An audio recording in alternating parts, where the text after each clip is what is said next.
നിങ്ങളുടെ favourite shows ഇനി ഒരിക്കലും മിസ്സാവില്ല. ഇപ്പോൾ C5 കാണും നിങ്ങളുടെ ഫേവറേറ്റ് ഷോസ് തികച്ചും സൗജന്യമായി. ഹിൽ സ്റ്റേഷൻ അല്ലേ ചിറ്റപ്പ, ഫ്രണ്ട്സുമായിട്ടൊക്കെ ഒന്ന് കറങ്ങാൻ വന്നതാ. തിരിച്ചു പോകുന്ന വഴി ഒരു പണി കിട്ടി. എന്ത് പണി? അത്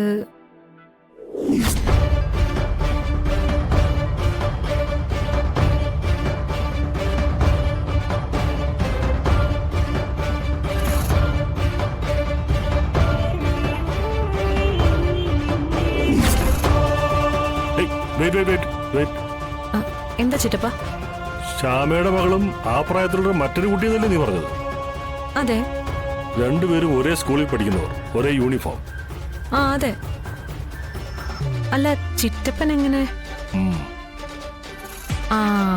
ചിറ്റപ്പൻ അറിയാതെ വരില്ലല്ലോ ഇവരെ. ഇവർ രണ്ടുപേരും കൂടി ഒരു കുട്ടിയുടെ രേഖാചിത്രം വരപ്പിക്കാനായിട്ട് സ്റ്റേഷനിൽ വന്നപ്പോ ചിറ്റപ്പൻ അവരെ വിരട്ടി വിട്ടിട്ട് പടം കീറിക്കളഞ്ഞെന്നാണല്ലോ കേട്ടെ. കഷ്ടമുണ്ട് ചിറ്റപ്പ, രണ്ട് കൊച്ചു പിള്ളേര്. അവരുടെ കൂട്ടത്തിൽ ഒരു കുട്ടിയെ കാണാതായിട്ട് അവളെ കണ്ടുപിടിക്കാൻ രേഖാചിത്രം വരപ്പിക്കാനായിട്ട് വന്നതല്ലേ സ്റ്റേഷനില്. ആ പടം വാങ്ങിച്ച് കീറിക്കളയാന്ന് വെച്ചാ ചിറ്റപ്പൻ എന്തൊരു ദുഷ്ടനാ. ശരി, സമ്മതിച്ചു. ഞാൻ ദുഷ്ടനല്ല, പരമദുഷ്ടൻ. അങ്ങനെ പറയേ. ആ കുട്ടികള് മീൻപാറ വന്നിരിക്കുന്നതും രേഖാചിത്രം വരപ്പിക്കാൻ വേണ്ടിയാണല്ലോ അല്ലേ? അതെ. പൊന്നു ചിറ്റപ്പ, ഇതിലെങ്കിലും ഇടങ്കോലിടല്ലേ. ആ കുട്ടികൾ കൂട്ടുകാരുടെ പടം വരച്ചിട്ട് പൊക്കോട്ടെ.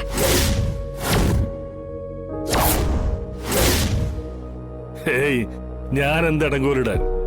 നീ പറഞ്ഞല്ലേ ഞാൻ ആ കേസേ വിട്ടു. അതാ നല്ലത്. എന്നാ ശരി, ഫോൺ വെച്ചോട്ടെ. വെക്കുന്നതിന് മുമ്പ് എന്റെ പൊന്നുമോളൊരു കാര്യം ചെയ്യണം. എന്താ ചിറ്റപ്പ? എടീ, ആ കുട്ടികൾ വരപ്പിക്കുന്ന കൂട്ടുകാരുടെ പടമില്ലേ, അത് വരച്ചു തരാറായോ? കഴിയാറായെന്ന് തോന്നുന്നു. അവരുടെ കൂട്ടുകാരുടെ പടം ആ കുട്ടികൾ കണ്ടില്ലല്ലോ ഇതുവരെ? ഇല്ല. മോക്ക് ഭാഗ്യമുണ്ട് കേട്ടോ. അതെന്താ ചിറ്റപ്പ അങ്ങനെ പറഞ്ഞേ? വെറുതെ പറഞ്ഞതേ ഉള്ളൂ. മോളിപ്പോ ഒരു കാര്യം ചെയ്യും, ആ കുട്ടികളുടെ കൂട്ടുകാരുടെ രേഖാചിത്രം ഒതുക്കത്തിൽ പോയെന്ന് നോക്കണം. അതെന്തിനാ? പോയെന്ന് നോക്കടി. പിന്നെ മോളെ, അവരുടെ കൂട്ടുകാരുടെ പടം കണ്ടിട്ട് നീ ബോധം കെട്ട് വീഴുകയോ നിലവിളിക്കുകയോ ഒന്നും ചെയ്യരുത്. വായിന്ന് ഒരു അക്ഷരം പുറത്തേക്ക് വീഴരുത്. എന്തെങ്കിലും ഉണ്ടെങ്കിൽ ഉള്ളിൽ ഒതുക്കി പിടിച്ചു നിന്നോളാം.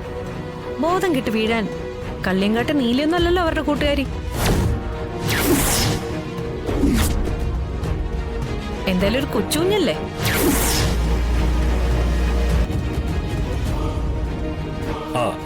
എന്തായാലും നീ പോയി കണ്ടിട്ട് വാ കൊച്ചു കുഞ്ഞിനെ. ചിറ്റപ്പന്റെ ഈ വാക്കുകളിലൊക്കെ നിശബ്ദമായൊരു ഭീഷണി ഉണ്ടെന്ന് എനിക്കറിയാം. അങ്ങനെ ഇങ്ങനെയൊന്നും എന്നെ വരട്ടാൻ പറ്റില്ല. ഞാൻ ഇത്തിരി മനോബലം കൂടുതലുള്ള കൂട്ടത്തിലാ. മനോബലം കൂടുതലുണ്ടെങ്കിലും സാരമില്ല. നീ ഫോൺ കട്ട് ചെയ്യാതെ കാതോട് ചേർത്ത് വെച്ചോ. അതെ, നിനക്കൊരു കർണബലമായിരിക്കും. ശരി.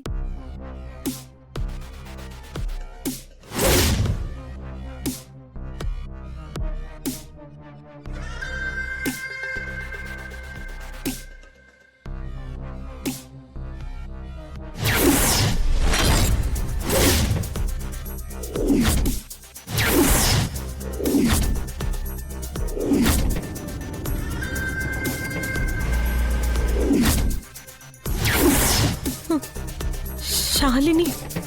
അതെ, ശാലിനി തന്നെ. ഡൗൺലോഡ് ചെയ്യൂ C5 ആപ്പ്. കാണൂ എല്ലാ എപ്പിസോഡുകളും സൗജന്യമായി.